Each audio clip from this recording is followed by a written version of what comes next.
पाहन केरी पूतरी करी पूजै संसार, याही भरोसे मत रहो बूढ़ो काली धार। कबीरदास जी कहते हैं कि पत्थर की मूर्ति बनाकर संसार के लोग पूजते हैं, परंतु इसके भरोसे मत रहो, अन्यथा कल्पना के अंधकार कुएं में अपने को डूबे डुबाए समझो। नहाए धोए क्या भय, जो मन मैला न जाए, नींद सदा जल में रहे, धोए बांस न जाए। पवित्र नदियों में शारीरिक मैल धो लेने से कल्याण नहीं होता, इसके लिए भक्ति साधना से मन का मैल साफ करना पड़ता है। जैसे मछली हमेशा जल में रहती है, लेकिन इतना धुलकर भी उसकी दुर्गंध समाप्त नहीं होती।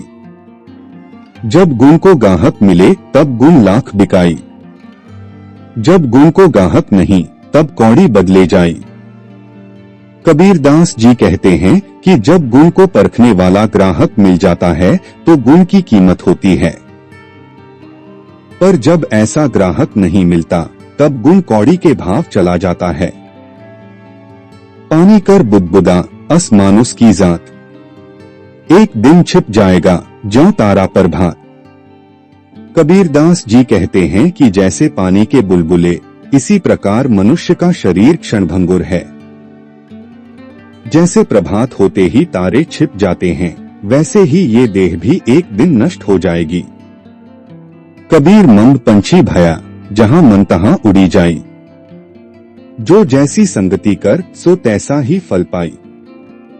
कबीरदास जी कहते हैं कि संसारी व्यक्ति का शरीर पक्षी बन गया है और जहां उसका मन होता है, शरीर उड़कर वहीं पहुंच जाता है। सच है कि जो जैसा साथ करता है वह वैसा ही फल पाता है। कबीर सो धन संचय जो आगे को होए, शीस चढ़ाए पोटली ले जात न देखियो कोय। कबीरदास जी कहते हैं कि उस धन को इकट्ठा करो जो भविष्य में काम आए। सर पर धन की गठरी बांध कर ले जाते तो किसी को नहीं देखा। माया मुई न मन मुआ, मरी मरी गया शरीर, आशा तृष्णा न मुई यो कही गए कबीर। कबीरदास जी कहते हैं कि संसार में रहते हुए न माया मरती है न मन। शरीर न जाने कितनी बार मर चुका, पर मनुष्य की आशा और तृष्णा कभी नहीं मरती। कबीर ऐसा कई बार कह चुके हैं। जब मैं था तब हरि नहीं, अब हरि है मैं नाही, सब अंधियारा मिट गया दीपक देखा माही। कबीरदास जी कहते हैं कि जब मैं अपने अंधकार में डूबा था तब प्रभु को न देख पाता था, लेकिन जब गुरु ने ज्ञान का दीपक मेरे भीतर प्रकाशित किया तब अज्ञान का सब अंधकार मिट गया। ज्ञान की ज्योति से अहंकार जाता रहा और ज्ञान के आलोक में प्रभु को पाया।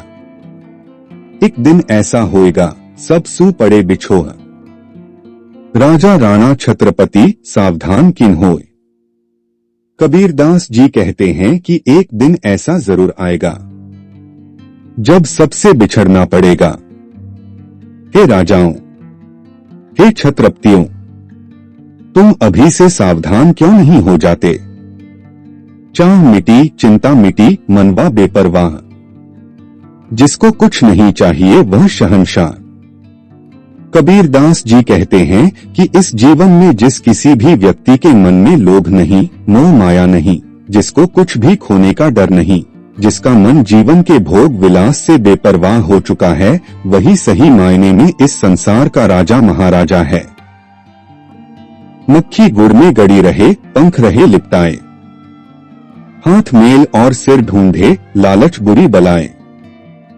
कबीरदास जी कहते हैं कि मक्खी गुड़ खाने के लालच में झट से जाकर गुड़ पर बैठ जाती है, परंतु उसे लालच मन के कारण यह भी याद नहीं रहता कि गुड़ में वह चिपक भी सकती है और बैठते ही वह चिपक जाती है और मर जाती है।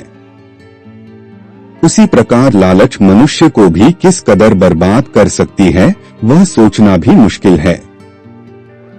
जाति न पूछो साधु की, पूछ लीजिए ज्ञान, मोल करो तलवार का, पड़ा रहें दो म्यान। कबीरदास जी कहते हैं कि लोगों के भेदभाव को छोड़ जहां से ज्ञान मिले वहां से ज्ञान बटोरने की बात की है। यह समझाते हुए कह रहे हैं, किसी भी विद्वान व्यक्ति की जाति न पूछकर उससे ज्ञान सीखना समझना चाहिए। तलवार के मोल को समझो, उसके म्यान का कोई मूल्य नहीं। कनककंठ 100 गुनी मादकता अधिकाय, वह खाए बौराए जग या देखे बौराए। कबीरदास जी कहते हैं कि जिस प्रकार मनुष्य धतूरा को खाने पर भ्रमित सा हो जाता है, उसी प्रकार स्वर्ण को देखने पर भी भ्रमित हो जाता है। 7 समंदर की मसी करौं लेखनी सब बनराई, धरती सब कागद करौं हरि गुण लिखा न जाई। कबीरदास जी कहते हैं कि अगर 7 समुद्रों के पानी को स्याही बना लिया जाए, सारे पेड़ पौधों को कलम बना लिया जाए और अगर पूरी धरती को कागज बना लिया जाए, तो भी भगवान के गुण को नहीं लिखा जा सकता है।